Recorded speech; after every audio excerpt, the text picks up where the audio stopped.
Hello students, हम ये देखेंगे एक्सरसाइज 1.3 का फोर्थ वाले सवाल से। हमको इसके सारे के सबसेट्स लिखना है। फर्स्ट वाला है केवल ए के एलिमेंट है ए, तो इसका A1 बनेगा ए और A2 बनेगा नल साइड। दूसरा है AB, दो एलिमेंट है इसमें, A1 ए लिया, A2 B लिया और A3 में वो दोनों ले लिए AB और A4 में नल साइड आ गया, मतलब 4 सबसेट बने। इधर 1 2 3 है तो इसमें 1 2 3 फिर 1 2 2 3 1 3 और A7 में खुद आ गया वो सेट पूरा और A8 में नल साइड आ गया। अब यहाँ A बराबर यदि 5 है तो इसमें एक ही बनेगा सबसेट, ठीक है, A1 बराबर 5।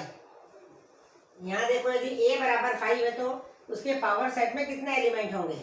इसका एक ही एलिमेंट पर इसका एक ही सबसेट बन रहा है, तो ये पावर सेट के अंदर लिखा हुआ है मैंने 5, तो नंबर ऑफ पी बराबर कितना हो जाएगा 1।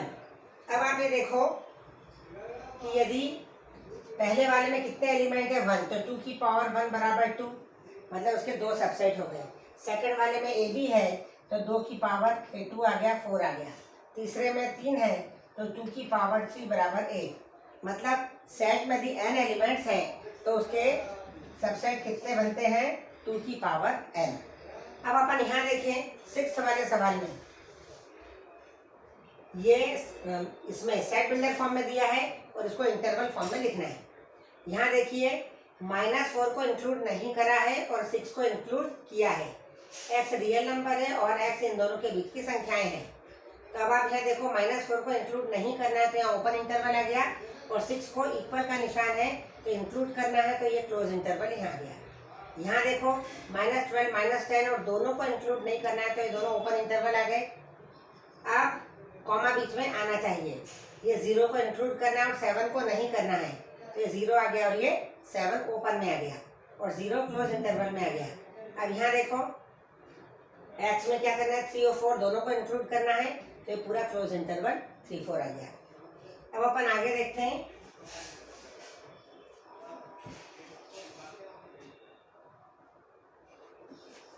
Right the following intervals in set builder form. अब इंटरवल फॉर्म में दिया है और हमको सेट बिल्डर फॉर्म में देना है।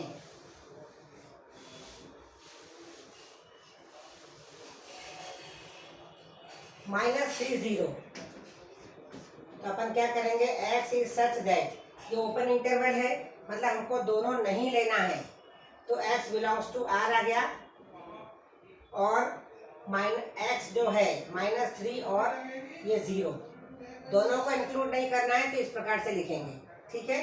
सेकंड वाला देखो ये 6 और 12, तो ये क्या आ जाएगा x is such that x belongs to r और ये क्लोज इंटरवल है, ये यहाँ पर भी इक्वल का निशान और यहाँ पर भी इक्वल का निशान, ये आ गया, मतलब दोनों को इंक्लूड कर लिया। उसके बाद है 6 और 12, 6 और 12 में यहाँ ओपन है और यहाँ क्लोज है, तो क्या आएगा, अब ये ओपन है मतलब इसको नहीं लेना है और 12 को लेना है, तो ये इस प्रकार से आ जाएगा -23 5 और ये क्लोज है और ये ओपन है, तो x is such that x belongs to r। ये -23 ये क्लोज है तो यहाँ इक्वल का निशान लगाना है और ये 5 ओपन है, 5 को नहीं लेना है तो इसलिए अपन इसको ऐसा रखेंगे, -23 को लेना है तो यहाँ इक्वल का निशान लगा देंगे। अब आगे देखो, what universal set would you propose for each of the following? The set of right triangles. हमने क्या किया, सिर्फ सेट ऑफ राइट ट्रायंगल्स लिए हैं, लेकिन उसका जो यूनिवर्सल सेट है the set of all triangles बन सकता है, क्योंकि बहुत सारे ट्रायंगल में से हमने ये थोड़े से राइट ट्रायंगल्स ले लिए हैं, तो इसके लिए यूनिवर्सल सेट क्या हो गया, the set of all triangles. The set of isosceles triangles, इसके लिए भी वही यूनिवर्सल सेट हो जाएगा, the set of all triangles. अब 9 में देखो ये जो 3 सेट दिए हैं इसका यूनिवर्सल सेट कौन सा होगा, इन चारों में से बताना है। अब ये तीनों उसके सबसेट होना चाहिए, ऐसा ढूंढो। देखो 0 भी चाहिए अपने को और 0 1 2 3 4 5 6 और 8 भी चाहिए, तो पहला वाला तो नहीं आएगा, दूसरा भी नहीं आएगा। अब ये जो आखिरी वाला है 8 तक तो है लेकिन इसमें 0 नहीं आया है, इसका मतलब जो थर्ड वाला वही आंसर होगा। ठीक है, अब अपन देखते हैं वेन डायग्राम।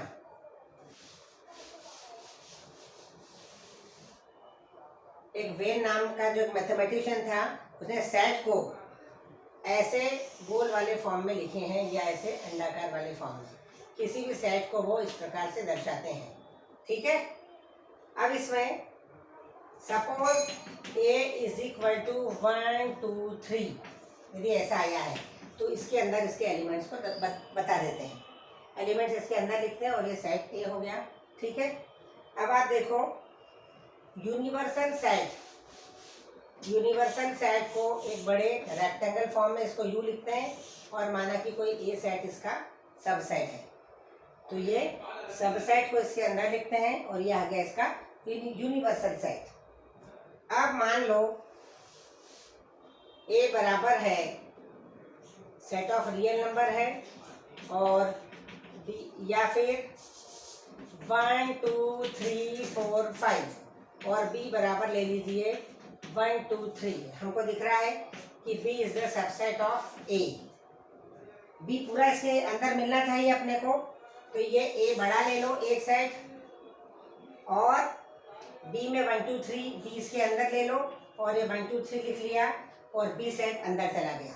लेकिन इसके अलावा 1 2 3 के अलावा 4 5 है, तो इस 4 और 5 को बाहर लिख लिया। दोनों सेट भी दिख रहा है अपने को और ये B इसका सबसेट भी दिख रहा है। ठीक है, ये आ गया A बराबर ये 4 5। अब इसमें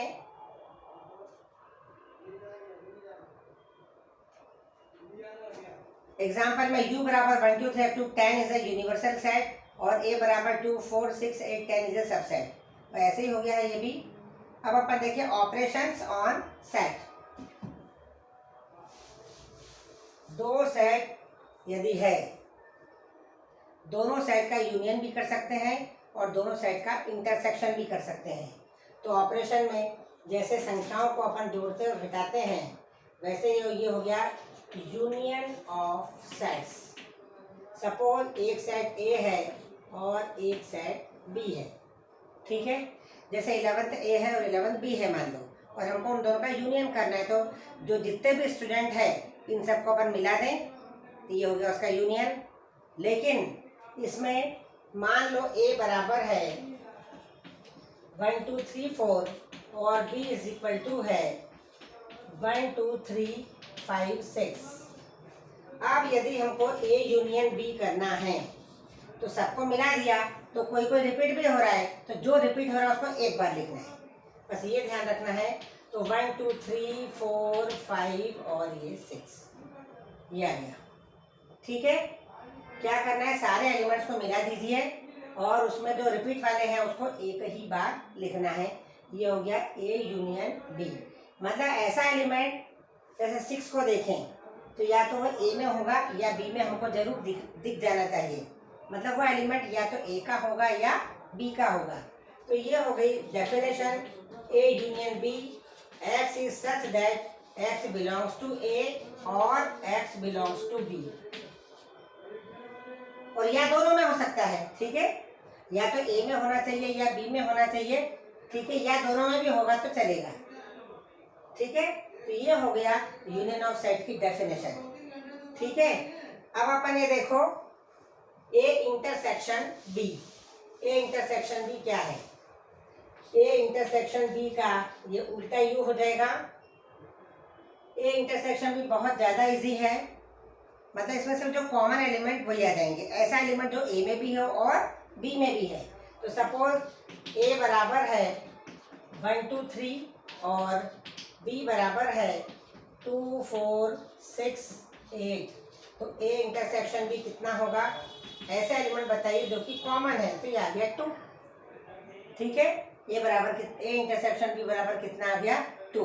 तो ऐसा एलिमेंट जो A में भी होना चाहिए और B में भी होना चाहिए, तो यहाँ पर आ जाएगा A intersection B is equal to X is such that X belongs to A and X belongs to B। मतलब A में भी होना चाहिए और B में भी, दोनों ये आवश्यक कंडीशन हो गई। और A यूनियन B में क्या होता है? X is such that X belongs to A और एक्स बिलोंग्स टू बी। ये दोनों की डेफिनेशन में अंतर है, इसमें ये एंड आएगा और इसमें क्या आएगा और। दोनों में से एक में भी होगा तो भी वो ए यूनियन बी में आ जाएगा। ठीक है, अब आप इसमें देखिए